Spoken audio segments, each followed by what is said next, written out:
ನಮಸ್ಕಾರ ಎಲ್ಲರಿಗೂ.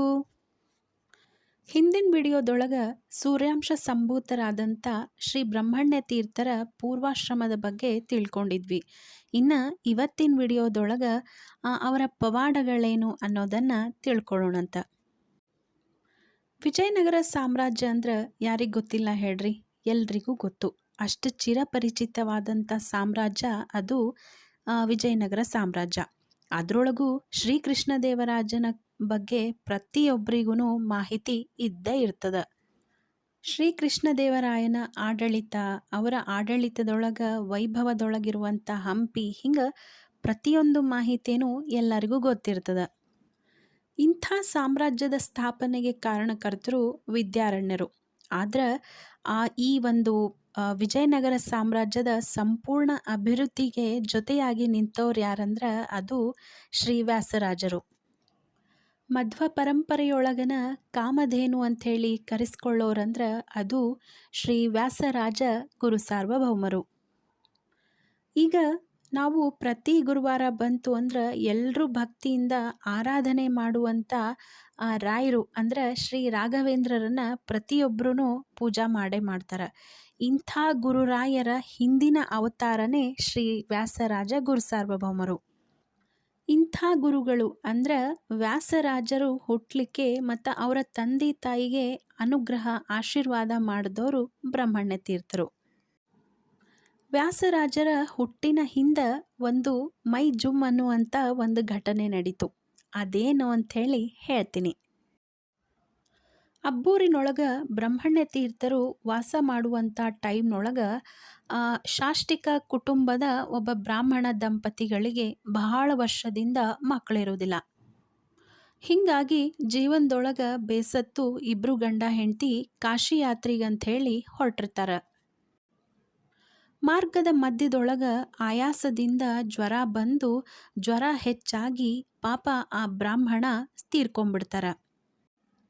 ಗಂಡನನ್ನು ಕಳೆದುಕೊಂಡ ದುಃಖದೊಳಗೆ ಪಾಪ ಆ ಬ್ರಾಹ್ಮಣನ ಹೆಂಡತಿನೂ ಬ್ರಾಹ್ಮಣನ ಜೊತೆ ಸಹಗಮನ ಮಾಡಬೇಕು ಅಂಥೇಳಿ ರೆಡಿ ಆಗ್ತಾರೆ. ಅದೇ ಸಮಯಕ್ಕನ ಬ್ರಹ್ಮಣ್ಯ ತೀರ್ಥರು ಸಂಚಾರ ಕ್ರಮದೊಳಗೆ ಆ ಸ್ಥಳಕ್ಕೆ ಬರ್ತಾರೆ. ಅಲ್ಲಿ ಬಂದಂಥ ಬ್ರಹ್ಮಣ್ಯ ತೀರ್ಥರನ್ನು ನೋಡಿದಂಥ ಆ ಬ್ರಾಹ್ಮಣನ ಹೆಂಡತಿ ಏನಿರ್ತಾರೆ ಅವರು ಗುರುಗಳ ಕಾಲಿಗೆ ನಮಸ್ಕಾರ ಮಾಡೋಣ ಅಂಥೇಳಿ ಸಾಷ್ಟಾಂಗ ನಮಸ್ಕಾರವನ್ನು ಮಾಡ್ತಾಳೆ. ಆಗ ಬ್ರಹ್ಮಣ್ಯ ತೀರ್ಥರು ಆ ಮಹಿಳೆಗೆ ಹೇಳ್ತಾರೆ, ದೀರ್ಘ ಸುಮಂಗಲಿ ಭವ ಅಂಥೇಳಿ ಆಶೀರ್ವಾದವನ್ನು ಮಾಡಿಬಿಡ್ತಾರೆ. ಅದ್ರ ಜೊತೆಗೆ ಪುತ್ರವತಿ ಭವ ಅಂಥೇಳಿನೂ ಆಶೀರ್ವಾದ ಮಾಡಿಬಿಡ್ತಾರೆ. ಇದನ್ನು ಕೇಳಿದಂಥ ಬ್ರಹ್ಮಣ್ಯ ತೀರ್ಥರ ಶಿಷ್ಯರೆಲ್ಲ ಗಾಬರಿ ಆಗಿಬಿಡ್ತಾರೆ. ಯಾಕಂದ್ರೆ ಆ ಬ್ರಾಹ್ಮಣ ತೀರ್ಕೊಂಬಿಟ್ಟಾನ. ಮತ್ತು ಹಾಗಾಗಿ ಬ್ರಹ್ಮಣ್ಯ ತೀರ್ಥರಿಗೆ ಆ ಶಿಷ್ಯರೆಲ್ಲ ಹೇಳ್ತಾರೆ, ಈಗ ನೀವು ಅವರಿಗೆ ಆ ಮಹಿಳೆಗೆ ಆಶೀರ್ವಾದ ಮಾಡಿದ್ರಿ, ದೀರ್ಘ ಸುಮಂಗಲಿ ಭವ ಅಂತ ಹೇಳಿದ್ರಿ, ಪುತ್ರವತಿ ಭವ ಅಂತ ಹೇಳಿದ್ರಿ, ಆದರೆ ಅವ್ರ ಗಂಡ ಮೃತನಾಗ್ಬಿಟ್ಟಾನ ಅಂಥೇಳಿ ಹೇಳ್ತಾರೆ. ಅದಕ್ಕೆ ಗುರುಗಳು ಹೇಳ್ತಾರೆ, ನನ್ನ ಬಾಯಿಂದ ಯಾವತ್ತೂ ಸುಳ್ಳು ಬಂದಿಲ್ಲ. ಶ್ರೀಹರಿನೇ ಈ ರೀತಿ ನನ್ನ ಬಾಯಿಂದ ಹೇಳ್ಸಾನ ಅಂಥೇಳಿ ಹೇಳ್ತಾರೆ. ಆಮೇಲೆ ಆ ತೀರ್ಕೊಂಡಿರೋ ಅಂದರೆ ಆ ಮೃತನಾಗಿರುವಂಥ ಬ್ರಾಹ್ಮಣನ ಮೇಲೆ ತಮ್ಮ ತೀರ್ಥದಿಂದ ಪ್ರೋಕ್ಷಣೆಯನ್ನು ಮಾಡ್ತಾರೆ. ಆ ತೀರ್ಥದ ಮಹಿಮೆ ಮತ್ತು ಬ್ರಹ್ಮಣ್ಯ ತೀರ್ಥರ ಅನುಗ್ರಹದಿಂದ ಮೃತನಾಗಿರುವಂಥ ಬ್ರಾಹ್ಮಣ ಎದ್ದು ಕೂಡ್ತಾನೆ. ಆಗ ಬ್ರಹ್ಮಣ್ಯ ತೀರ್ಥರು ಆ ದಂಪತಿಗಳಿಗೆ ಹೇಳ್ತಾರೆ, ನಿಮಗೆ ಮುಂದೆ ಸತ್ಪುತ್ರರ ಜನನ ಆಗ್ತದೆ ಮತ್ತು ಮೊದಲ ಹುಟ್ಟುವಂಥ ಮಗುನ ನೀವು ಮಠಕ್ಕೆ ಕೊಡಬೇಕು, ಭೂಸ್ಪರ್ಶ ಮಾಡಬಾರ್ದು ಅಂಥೇಳಿ ಹೇಳ್ತಾರೆ. ಗುರುಗಳ ಈ ಮಾತಿಗೆ ಆ ಇಬ್ಬರು ದಂಪತಿಗಳು ಒಪ್ಪಗೋತಾರೆ. ಹೆರಿಗೆ ಸಮಯದೊಳಗೆ ಶ್ರೀಮಠದಿಂದ ಬಂಗಾರದ ತಟ್ಟಿನ ಕಳಿಸ್ಕೊಡ್ತಾರೆ. ಅದೇ ತಟ್ಟಿ ಒಳಗನ ಭೂಸ್ಪರ್ಶ ಆಗದಿರ ಹುಟ್ಟಿದ ಮಗುವನ್ನು ತೊಗೊಂಡು ಬರ್ತಾರೆ. ಆ ಮಗುನೇ ಮುಂದೆ ವ್ಯಾಸರಾಜ ಗುರು ಸಾರ್ವಭೌಮರಾಗಿ ಮೆರೀತಾರೆ. ಮಠಕ್ಕೆ ಕರ್ಕೊಂಡು ಬಂದಂಥ ಆ ಮಗುನ ಮೊದಲ ಕಣ್ವಾ ನದಿ ಒಳಗೆ ಸ್ನಾನ ಮಾಡಿಸಿ ಆಮೇಲೆ ಸಾಲಿಗ್ರಾಮದಿಂದ ಅಭಿಷೇಕ ಮಾಡಿದಂಥ ನೀರು ಮತ್ತು ಹಾಲಿನಿಂದ ಆ ಮಗುವಿನ ಪೋಷಣೆಯನ್ನು ಮಾಡ್ತಾರೆ. ಸ್ವತಃ ಬ್ರಹ್ಮಣ್ಯ ತೀರ್ಥರ ಆ ಮಗುನ ಅಷ್ಟು ಪ್ರೀತಿಯಿಂದ ನೋಡ್ಕೊಳ್ತಾರೆ. ಆ ಮಗುವಿಗೆ ಬೇಕಾಗಿರುವಂಥ ಎಲ್ಲ ವಿದ್ಯಾಭ್ಯಾಸಗಳನ್ನು ಹೇಳ್ಕೊಡ್ತಾರೆ. ಮತ್ತು ಹೆಚ್ಚಿನ ವಿದ್ಯಾಭ್ಯಾಸಕ್ಕಂತ ಹೇಳಿ ಶ್ರೀಪಾದರಾಜರ ಬಳಿ ಆ ಮಗುನ ಕಳಿಸ್ತಾರೆ. ಮುಂದೆ ಅದ ಮಗುವಿಗೇನೆ ಸನ್ಯಾಸಾಶ್ರಮವನ್ನು ಕೊಟ್ಟು ವ್ಯಾಸರಾಜ ಗುರು ಸಾರ್ವಭೌಮ ಅಂಥೇಳಿ ನಾಮಕರಣವನ್ನು ಮಾಡ್ತಾರೆ. ದ್ವೈತ ಸಿದ್ಧಾಂತದಲ್ಲೇ ಬರುವಂಥ ಕಾಮಧೇನು ಅಂಥೇಳಿ ಕರೆಸ್ಕೊಳ್ಳುವಂಥ ಈ ವ್ಯಾಸರಾಜರನ್ನು ನಮಗೆಲ್ಲ ಕೊಟ್ಟಿರುವಂಥ ಆಶೀರ್ವಾದ ಅದು ಬ್ರಹ್ಮಣ್ಯ ತೀರ್ಥರಿಗೆ ಸಲ್ಲಬೇಕು. ವ್ಯಾಸರಾಜರ ಅನ್ನುವಂಥ ಮಹಿಮರ ಒಂದು ಹುಟ್ಟಿಗೆ ಕಾರಣ ಆಗುವುದಲ್ಲದೆ ಅವ್ರಿಗೆ ಸನ್ಯಾಸಾಶ್ರಮ ಕೊಟ್ಟು ದ್ವೈತ ಸಿದ್ಧಾಂತವನ್ನು ಇನ್ನೂ ಹೆಚ್ಚು ಹೆಚ್ಚು ಬೆಳಗಲಿಕ್ಕೆ ಸಹಾಯ ಮಾಡಿದವರು ಬ್ರಹ್ಮಣ್ಯ ತೀರ್ಥರು. ಇನ್ನೊಂದು ಬ್ರಹ್ಮಣ್ಯ ತೀರ್ಥರ ಪವಾಡ ಏನು ಅಂತಂದ್ರೆ, ಮಳ್ಳೂರು ಅನ್ನೋ ಊರಿನೊಳಗೆ ಚಿಕ್ಕಗಂಗವಾದಿ ಅನ್ನುವಂಥ ರಾಜ, ಅವನ ಹೆಸರು ತಿಮ್ಮರಸು. ಆ ರಾಜನಿಗೆ ಸಾರಂಗಧರ ಅನ್ನುವಂಥ ಮಗ ಇರ್ತಾನೆ. ನೋಡ್ಲಿಕ್ಕಂತೂ ಭಾಳ ಚಂದ ಇರ್ತಾನಂತ. ಇವನ ಮಲ್ತಾಯಿ ಆ ಒಂದು ಸಾರಂಗಧರನನ್ನು ಇಷ್ಟಪಡ್ತಾಳೆ. ಇದಕ್ಕೆ ಸಾರಂಗಧರ ಒಪ್ಕೊಳ್ಳೋದಿಲ್ಲ. ಆಗ ಆ ಮಲ್ತಾಯಿ ರಾಜನ ಬಳಿ ಸುಳ್ಳನ್ನು ಹೇಳ್ತಾಳೆ. ಇದರಿಂದ ಕೋಪಗೊಂಡಂಥ ರಾಜ ಏನು ಮಾಡಿಬಿಡ್ತಾನಂದ್ರೆ, ತನ್ನ ಮಗನ ಅಂದ್ರೆ ಸಾರಂಗಧರನ 2 ಕಾಲುಗಳನ್ನು ಕತ್ತರಿಸ್ಬಿಡ್ತಾನೆ. ಆಗ ಬ್ರಹ್ಮಣ್ಯ ತೀರ್ಥರ ದಯೆ ಮತ್ತು ಅವರ ಮೃತ್ತಿಕೆಯ ಪರಿಣಾಮದಿಂದ ಆ ರಾಜಕುಮಾರನಿಗೆ ಪುನಃ ಕಾಲು ಬಂತಂತ. ಹೀಗಾಗಿನೇ ಮೊಳಿತ ಊರು ಹೋಗಿ ಮಳ್ಳೂರು ಅಂಥೇಳಿ ಆಯಿತು ಅಂಥೇಳಿ ಹೇಳ್ತಾರೆ. ಆಮೇಲೆ ಆ ರಾಜ ತನ್ನ ಅರ್ಧ ರಾಜ್ಯವನ್ನು ಬ್ರಹ್ಮಣ್ಯ ತೀರ್ಥರಿಗೆ ಕೊಡಬೇಕು ಅಂಥೇಳಿ ನಿರ್ಧಾರ ಮಾಡ್ತಾನಂತ. ಆದ್ರೆ ಬ್ರಹ್ಮಣ್ಯ ತೀರ್ಥರು ಅದನ್ನು ನಿರಾಕರಿಸ್ಬಿಡ್ತಾರೆ. ಮುಂದೆ ವ್ಯಾಸರಾಜರ ಕಾಲದೊಳಗೆ ಕೃಷ್ಣದೇವರಾಯ ವ್ಯಾಸರಾಜರಿಗೆ 32 ಗ್ರಾಮಗಳನ್ನು ಕೊಡ್ತಾನಂತ. ಆಗ ವ್ಯಾಸರಾಜರು 32 ಗ್ರಾಮಗಳನ್ನು 32 ಜನ ಬ್ರಾಹ್ಮಣರಿಗೆ ದಾನ ಮಾಡಿಬಿಡ್ತಾರೆ. ಅದರೊಳಗೆ ಒಂದು ಗ್ರಾಮದ ಹೆಸರು ಬ್ರಹ್ಮಣ್ಯಪುರ ಅಂಥೇಳಿ ಇಡ್ತಾರೆ. ಯಾಕಂದ್ರೆ ತಮ್ಮ ಗುರುಗಳ ಸ್ಮರಣೆ ಇರಲಿ ಅಂಥೇಳಿ ಬ್ರಹ್ಮಣ್ಯಪುರ ಅಂಥೇಳಿ ಇಡ್ತಾರೆ. ಈ ಬ್ರಹ್ಮಣ್ಯಪುರದ ವಿಶೇಷ ಏನು ಅಂದ್ರೆ, ಇಲ್ಲಿ ಆಂಜನೇಯ ಇದ್ದಾನೆ. ಈ ಆಂಜನೇಯ ಬಹಳ ಪ್ರಸಿದ್ಧಿ. ಯಾಕಂದ್ರೆ ಈ ಆಂಜನೇಯನನ್ನು ಸ್ವತಃ ವ್ಯಾಸರಾಜರು, ಆಮೇಲೆ ಬ್ರಹ್ಮಣ್ಯ ತೀರ್ಥರು, ಶ್ರೀಪಾದರಾಜರು 3 ಜನ ಸೇರಿ ಪ್ರತಿಷ್ಠಾಪನೆಯನ್ನು ಮಾಡ್ಯಾರ. ಇನ್ನು ಈ ಬ್ರಹ್ಮಣ್ಯಪುರದೊಳಗೆ ಇನ್ನೊಂದು ವಿಶೇಷ ಅದ. ಅದೇನಂದ್ರೆ, ಮಹಾಭಾರತದ ಭೀಮಸೇನ್ ದೇವರು ಸ್ವತಃ ಪೂಜೆ ಮಾಡಿದಂಥ ಸಾಲಿಗ್ರಾಮವನ್ನು ನಾವಲ್ಲಿ ನೋಡ್ಬೋದು. ವ್ಯಾಸರಾಜರ ಗ್ರಂಥದೊಳಗೆ ಬ್ರಹ್ಮಣ್ಯ ತೀರ್ಥರ ಬಗ್ಗೆ ಇರುವುದನ್ನು ನಾವು ನೋಡ್ಬೋದು. ವ್ಯಾಸರಾಜರನ್ನು ವೇದಾಂತ ಸಾಮ್ರಾಜ್ಯದೊಳಗೆ ಪಟ್ಟಾಭಿಷೇಕ ಮಾಡಿ ಬ್ರಹ್ಮಣ್ಯ ತೀರ್ಥರು ವೈಶಾಖ ಕೃಷ್ಣ ಪಕ್ಷದ ಏಕಾದಶಿ ದಿನ ಶ್ರೀಹರಿಪಾದವನ್ನು ಸೇರ್ತಾರೆ.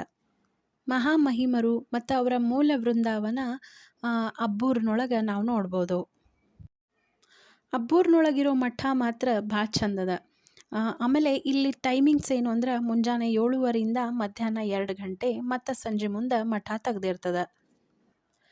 ಇಲ್ಲಿಗೆ ಬರಬೇಕು ಅಂದರೆ ಬ್ರಹ್ಮಣ್ಯ ತೀರ್ಥರ ಮೂಲ ವೃಂದಾವನದ ದರ್ಶನ ಮಾಡ್ಕೋಬೇಕು ಅಂತಂದ್ರೆ ಡ್ರೆಸ್ ಕೋಡ್ ಕಂಪಲ್ಸರಿ. ಮಹಿಳೆಯರಿಗೆ ಸ್ಯಾರಿ ಕಂಪಲ್ಸರಿ ಇರಬೇಕು, ಅಂದರೆ ಸೀರೆ ಉಟ್ಕೊಂಡ ಬಂದಿರಬೇಕು.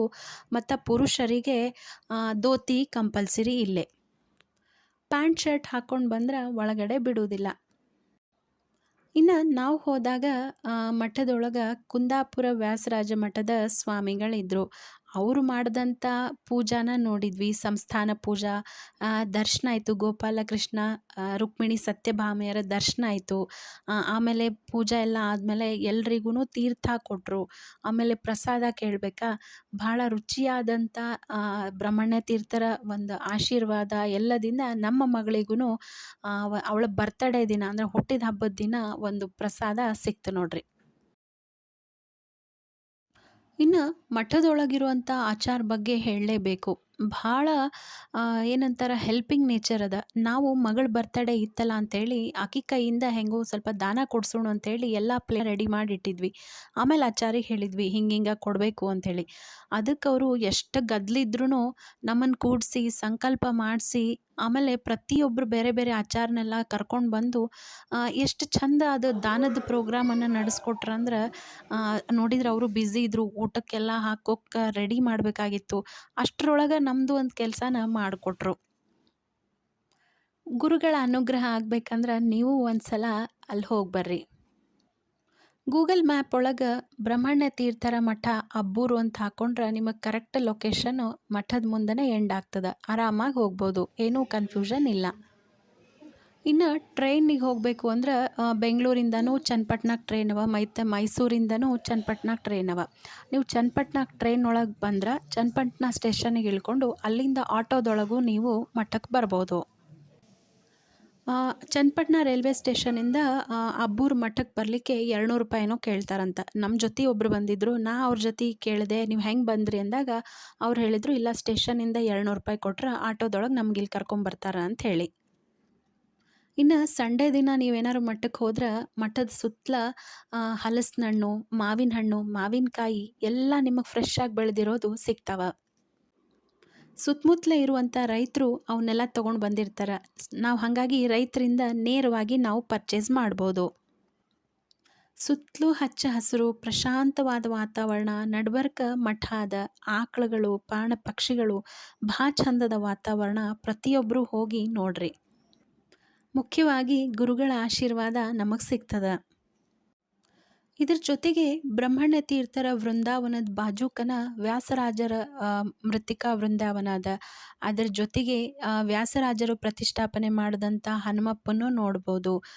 ಆಮೇಲೆ ಅದೇ ಪರಂಪರೆಯೊಳಗೆ ಬಂದಿರುವಂತಹ ಮಠದ ಯತಿಗಳ ವೃಂದಾವನಗಳನ್ನು ಸುತ್ತಲೂ ಅವ. ಎಲ್ಲ ವೃಂದಾವನಗಳ ಸುತ್ತಲೂ ಪ್ರದಕ್ಷಿಣೆ ಹಾಕಲಿಕ್ಕೆ ಜಾಗ ಮಾಡ್ಯಾರ. ಪ್ರದಕ್ಷಿಣೆ ಹಾಕೋತ ಹೋದ್ರೆ ನಮಗೆ ಬಿಡಲಿಕ್ಕೆ ಮನಸ್ಸಾಗಂಗಿಲ್ಲ. ನಾವು ಹೋದಾಗ ಎಷ್ಟೊಂದು ಜನ ಬಂದು ಪ್ರದಕ್ಷಿಣೆ ಸೇವೆನ ಮಾಡ್ಲಿಕ್ಕತ್ತಿದ್ರು. ಬಹಳಷ್ಟು ಜನ ಊಟಕ್ಕೆ ಹೋಗಬೇಕು, ಅಲ್ಲೇ ಪ್ರಸಾದ ಸ್ವೀಕಾರ ಮಾಡಬೇಕು ಅಂದ್ರೆ ಮಠದವರಿಗೆ ಮುಂಚೆನೇ ಫೋನ್ ಮಾಡಿ ಹೇಳಬೇಕು. ಬ್ರಹ್ಮಣ್ಯ ತೀರ್ಥರ ಬಗ್ಗೆ ನನಗೇನು ಇನ್ಫಾರ್ಮೇಷನ್ ಸಿಕ್ಕಿತ್ತು ಅದನ್ನು ನಾನು ಇವತ್ತು ಶೇರ್ ಮಾಡಿದೆ. ಇದು ಬಿಟ್ಟು ನಿಮ್ಗೆ ಯಾರಿಗಾದ್ರೂ ಬ್ರಹ್ಮಣ್ಯ ತೀರ್ಥರ ಬಗ್ಗೆ ಇನ್ಫಾರ್ಮೇಷನ್ ಇದ್ರೆ ಕಮೆಂಟ್ ಮಾಡಿ ಹೇಳ್ರಿ, ಉಳ್ದವ್ರಿಗೂ ಗೊತ್ತಾಗ್ತದೆ. ಹಂಗೆ ಯಾರ್ಯಾರು ಅಬ್ಬೂರಿಗೆ ಹೋಗಿ ಬ್ರಹ್ಮಣ್ಯ ತೀರ್ಥರ ದರ್ಶನ ಮಾಡಿರಿ ಅವರು ಕಮೆಂಟ್ ಮಾಡಿರಿ. ಹೆಂಗೆ ಅನಿಸ್ತು ಇವತ್ತಿನ ವಿಡಿಯೋ? ಈ ವಿಡಿಯೋ ನಿಮಗೆ ಇಷ್ಟ ಆಗಿತ್ತಂದ್ರೆ ನಮ್ಮ ವಿಡಿಯೋನ ಲೈಕ್ ಮಾಡಿರಿ. ಹಾಗೆ ನಿಮ್ಮ ಫ್ರೆಂಡ್ಸ್ ಆ್ಯಂಡ್ ಫ್ಯಾಮಿಲಿ ಮೆಂಬರ್ಸಿಗೂ ಈ ವಿಡಿಯೋನ ಶೇರ್ ಮಾಡಿರಿ. ಮತ್ತು ಮುಖ್ಯವಾಗಿ ನಮ್ಮ ಚಾನಲ್ನ ಸಬ್ಸ್ಕ್ರೈಬ್ ಮಾಡಿಕೊಂಡು ನಮ್ಮ ವಿಡಿಯೋಸನ್ನು ನೋಡಿರಿ. ಮತ್ತು ಮುಂದಿನ ವಿಡಿಯೋ ಜೊತೆ ಮತ್ತೆ ಸಿಗ್ತೀನಿ. ಅಲ್ಲಿ ತನಕ ಥ್ಯಾಂಕ್ ಯು.